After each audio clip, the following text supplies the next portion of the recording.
အသက်ကိုဖက်နဲ့ထုတ်ပြီးကာမစည်းစိမ်ခံစားနေတဲ့ကြားတစ်ပြို OB အကြောင်းကိုတင်တိပါသလား3ရက်အတွင်းအကြိမ်ပေါင်း100ကျော်ထိချစ်တင်းနီးနှောပြီးတွေးဆနေတဲ့ဒီကြားတစ်နှစ်ကောင်ဟာသူတို့စီကိုတေမင်းလာချောင်းနေတာကိုလုံးဝသတိမထားမိကြသေးပါဘူးဒါဟာကြားတစ်ပြို OB အတွက်တော့ပထမဆုံးအတွေ့အကြုံပါပဲအတွေ့အကြုံမရှိသေးပေမဲ့သူ့ရဲ့ငယ်ရွယ်တဲ့ခွန်အားနဲ့ထက်သန်မှုတွေက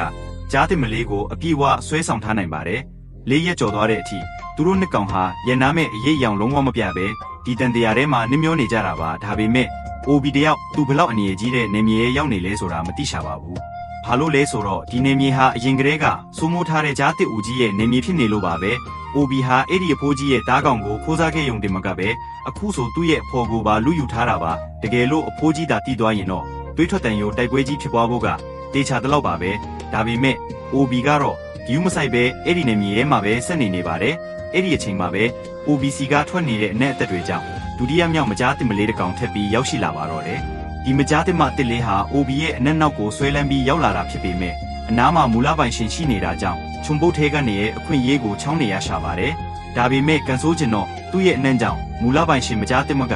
ရေးမိသွားပြီးအတေတက်ဖို့လိုက်လံမောင်းထုတ်ပါတော့တယ်မိမသားတဘာဝအတိုင်းမိမိယောက်ျားကိုဘယ်သူနဲ့မှမမျှဝေနိုင်တဲ့အတွက်ဒီမကြားတင်မဟာ OB ကိုသူ့တယောက်တည်းပိုင်အဖြစ်သတ်မှတ်ပြီးပြိုင်ဘက်ကိုအကြံပရန်နဲ့လွတ်လိုက်ပါတော့တယ်ကဲနေမြေပိုင်ရှင်ကြားတစ်ဦးကြီးပြန်ရောက်လာရင်ကြားတစ်ပြို OB တယောက်ဘာဆက်ဖြစ်မလဲဆိုတာကိုသိချင်ပါကကောက်လေးကို follow လေးလုပ်ထားကြပါကြဗျာ